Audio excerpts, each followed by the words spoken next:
அந்த வீட்டு பெண் எப்போதுமே வேலைப்பளுவின் காரணமாகவும் குடும்ப உறுப்பினர்கள் பற்றிய அக்கறையினாலும் ஒருவித பதற்றத்தோடையே இருப்பார், எரிச்சல் அடைவார். ஆனால் ஒரு சில தினங்களாக பதற்றமோ கோபமோ எரிச்சலோ இன்றி அவர் அமைதியோடு காணப்பட்டார்.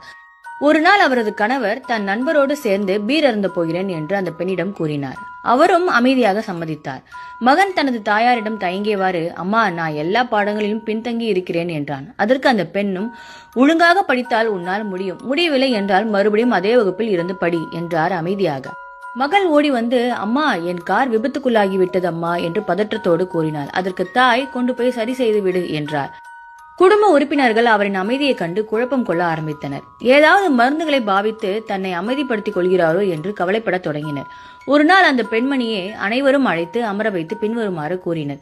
சில உண்மைகளை புரிய எனக்கு நீண்ட காலம் எடுத்தது. அதாவது, அவரவர் வாழ்க்கைக்கு அவரவர்தான் பொறுப்பு.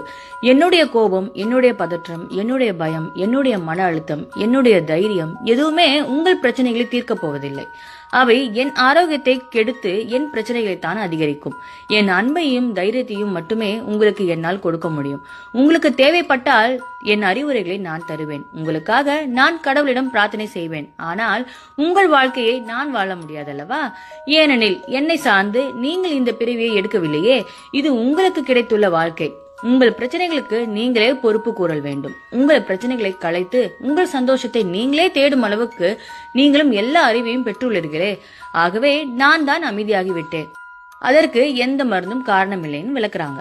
குடும்பமே வாயெடுத்து போய் இருந்தது. அன்றிலிருந்து அந்த குடும்பத்தில் ஒவ்வொருவரும் பொறுப்போடும் சிறப்போடும் செயல்பட தொடங்கினர். நாமும் கூட இவ்வாறான வாழ்க்கையை தான் வாழ்கிறோம்.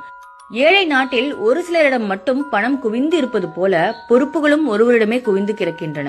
குறிப்பாக பெண்கள் தான் அனைத்தையும் செய்ய வேண்டும் என்ற நிலை ஏற்பட்டுள்ளது. இதனால் தான் ஏற்படும் மன அழுத்தம் அவர்களை நோயாளியாக்கி விடுகிறது. நாம் அனைவரும் நம் பொறுப்பை நாமே பார்த்து கொண்டால் வாழ்வு இனிமையாக இருக்கும், ஆரோக்கியமும் கூடும். இந்த பதிவுல வர மாதிரி யாரும் சின்ன குழந்தைங்க கிடையாது. வளர வளர அவங்க அறிவும் வளருது, அவங்கள அனுபவம் வளரணும், அவங்களுக்கு பொறுப்பும் கூடணும். மற்றவங்க மேல தப்ப திணிக்காம நீங்களே உங்க தப்ப உணர ஆரம்பிச்சிட்டீங்கன்னா எல்லாமே சிறப்பா அமையும். உங்களுக்கு